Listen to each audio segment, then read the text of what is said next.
आसपास के सभी जो राज्य है वो भी भारतीय जनता पार्टी के पास है।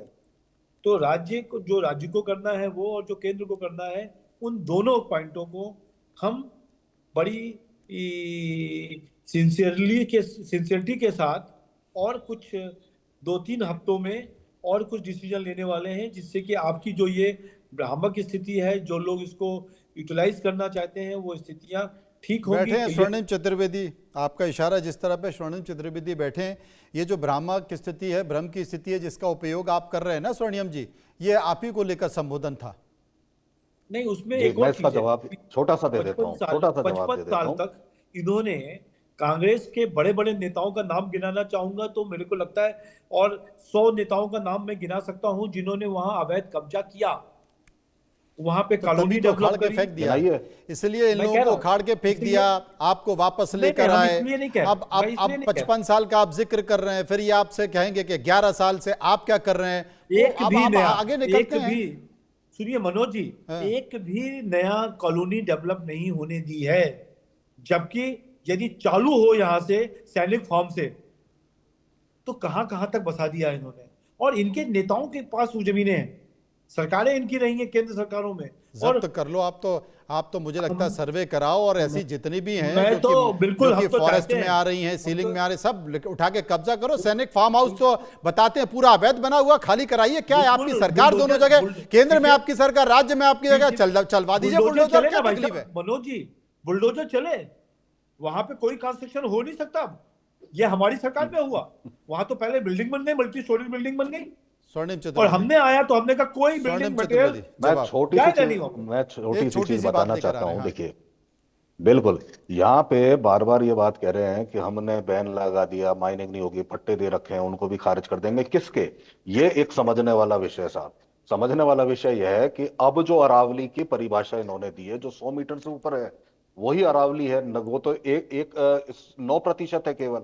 केवल उसमें पट्टे नहीं दिए जाएंगे, जो पहले से दिए गए उनको खारिज किया जाएगा। बाकी 91% को तो अरावली नहीं माना। और ये आपने आदेश नहीं दिया, ये तो माननीय उच्चतम न्यायालय के आदेश में निहित है, उसमें लिखा हुआ है कि ये पट्टे नहीं दिए जाए यहाँ पे। तो आपने नया क्या किया? आपने तो 91% जो अरावली है उसको अब अरावली पर्वत ही नहीं माना। उसमें तो कुछ भी होगा, कैसे रोकेंगे? तो सबसे बड़ी बात यह है कि ये भ्रम बीजेपी फैला रही है, बीजेपी की सरकार फैला रही है। अरे अरावली पर्वतमाला से ही आपने 91% हिस्से को काट के अलग कर दिया और छोड़ दिया कि अब पट्टे देंगे। राजस्थान में 126 जो माइन से चिन्हित करके इसी क्षेत्र में जो आपने 91% हटाए ना, उसमें से चिन्हित कर दी और उनकी नीलामी प्रक्रिया प्रारंभ कर दी।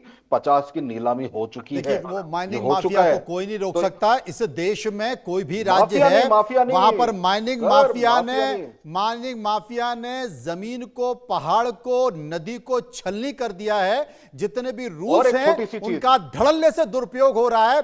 माफी के साथ बिल्कुल कहना चाहता हूं कि सब जितना भी जो सिस्टम है ना, वो सिस्टम कोलैप्स कर गया। इसमें अब आप बात ही मत कीजिए। मेरे साथ बिष्ट साहब मौजूद हैं। बिष्ट साहब, मुझे लगता है कि जो फॉरेस्ट एक्ट है वो 1980 में लागू हुआ था, और आज तक फॉरेस्ट अपनी डेफिनेशन तय नहीं कर पाया है कि फॉरेस्ट की परिभाषा क्या है। और जियोलॉजिकल सर्वे के जरिए आप अरावली पे डेफिनेशन तय कर रहे हैं। दूसरा जो सबसे बड़ी बात है कि सीईसी सहित जितनी भी कमेटियां जिन्होंने अपनी रिपोर्ट सुप्रीम कोर्ट में दी है, वो पर्यावरणविदों से ज्यादा वहां पर ब्यूरोक्रेट बैठे हुए हैं, आईएएस अधिकारी बैठे हैं, जिन्हें पर्यावरण के बारे में बहुत ज्यादा जानकारी नहीं है। जानकारी होगी लेकिन उनका हर 3 साल में तबादला होता है। कोई हायर एजुकेशन में चला जाता है, कोई स्कूली शिक्षा में चला जाता है, कोई दूसरे डिपार्टमेंट में चला जाता है। तो जितनी भी कमेटियां हैं उन सब का जो प्रमुख है वो ब्यूरोक्रेट है, जिसको बहुत ज्यादा जानकारी नहीं है, समझना नहीं चाहता। इन सब ने मिलकर सुप्रीम कोर्ट को रिपोर्ट दे दी, सुप्रीम कोर्ट ने डिसीजन दे दिया। दरअसल मैं जो देखते आ रहा हूँ, मैं पूरे अपने जीवन का 40 साल का जो तजुर्बा है जी, इन सारी चीजों को देखते आया हूँ। और अभी हाल ही में एक छोटा सा उदाहरण, जो आप कह रहे थे कि अभी साहब कोई कह रहे थे कि साहब जियो टैगिंग कर रहे हैं, जियो टैगिंग। दरअसल जियो टैगिंग टर्म जो है वो किसी इंडिविजुअल ऑब्जेक्ट के लिए होता है। हम लोग जब मैपिंग करते हैं तो पूरा क्षेत्र, और ऐसा नहीं है कि आज का मैप नहीं है, हम लोग बचपन से पढ़ते आए हैं ज्योग्राफी की किताबों में जी कि अरावली जो है शुरू होती है अंबा माता से लेके, और उसकी पर्वत श्रृंखलाएं जो है दिल्ली यूनिवर्सिटी तक आती है। जी ठीक है। और उसके बाद धीरे धीरे जब हम आगे साइंस पढ़ते गए तो हमें पता चला कि हाँ, सब सरफेस में भी अरावली गई और हमारे देहरादून तक आ गई। ये बात अलग है कि हम उस भाषा को कितना समझना चाहते हैं। मेरे अभी हाल ही की बात है, जो आपने कहा कि खदान माफिया या भू माफिया या whatever it is you want to say, जी हमने एक अभी कुछ दिनों पहले अपने गढ़वाल में ही, श्रीनगर में अलकनंदा के किनारे जो है एक ऐसी जगह पे माइनिंग हो रही थी, तो मैंने लिख के दिया, उसके इम्पैक्ट भी मैंने दिए कि कैसे मकान धंस रहा है, कैसे सड़क धंस रही है, कैसे नदी का जो है दिशा बदली जा रही है और कितनी गहराई तक वो खोद रहे हैं। सिर्फ और सिर्फ 5 दिन तक के लिए डीएम एसडीएम का आदेश हुआ, बंद रहा, और 5 दिन बाद उसको जो है जितना विगरसली खोदा गया, मुझे लगता है कि उन्होंने 5 दिन की जो खुंदक है वो भी 2 रात में निकाल दी। क्या बात है। और ये तो मानना पड़ेगा कि हम सबको कि इस पे किसी का कंट्रोल नहीं है। इस पैसे कमाऊ जो विधि है देश की, इस नीति को कहीं ना कहीं हम लोगों को बदलना होगा। ये मैं किसी पर्टिकुलर सरकार के लिए नहीं कह रहा हूँ, ये शुरू में भी हुआ, अब भी हो रहा, और आगे भी मुझे लगता है चलता रहेगा। हम कितना ही बड़बड़ाहट करते रहे, कितना ही बोलते रहे, इन्होंने जो करना है वो करते रहेंगे। ये मुझे कहीं नजर नहीं आ रहा है कि कोई इंसेंसिटिवनेस जिसको बोलते हैं, प्रकृति के प्रति जो है बिल्कुल भी संवेदनशीलता खत्म हो चुकी है लोगों की। ये मैं देख रहा हूँ और मैं इसका फील कर रहा हूँ।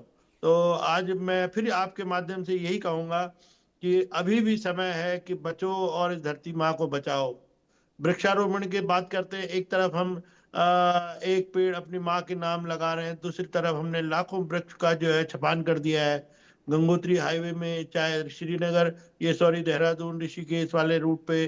अब मेरे हिसाब से समझ में नहीं आता है कि कुछ न कुछ ये अनप्लान्ड वर्क जैसे हो रहे हैं, इनको सिस्टमेटिक और कोई बिना समझ बूझ के कुछ न कुछ ऐसे काम किए जा रहे हैं असल में जिनका ये जो होना जो उतना इलीगल आवश्यक नहीं था। माइनिंग, जो पॉलिटिकल, जो राजनीति के लिए जो पैसा आता है वो बहुत गिनी चुनी चीज़ें हैं साहब, जिसमें लीगल माइनिंग है, जिसमें शराब है, जिसमें लैंड है, और वो यहीं से पैसा आता है। और उसमें एक बड़ा माफिया है, एक गठजोड़ है जिसमें राजनेता भी हैं, जिसमें माफिया भी है, जिसमें अधिकारी भी हैं। वो सब मिलते हैं, और जब सब मिल जाते हैं तो कोई कुछ नहीं कर सकता है। ये कड़वी सच्चाई है। सरकार किसी की भी हो, किसी भी राजनीतिक पार्टी की हो, जो भी आता है वो ऐसे ही लूटता है पर्यावरण को जैसे अभी लूटा जा रहा है। उसमें कोई कुछ नहीं कर सकता। बहुत बहुत शुक्रिया करना चाहता हूं सभी मेहमानों का जो मेरे साथ इस परिचर्चा में मौजूद थे। फिलहाल रुकेंगे यहां पर कुछ पलों के लिए।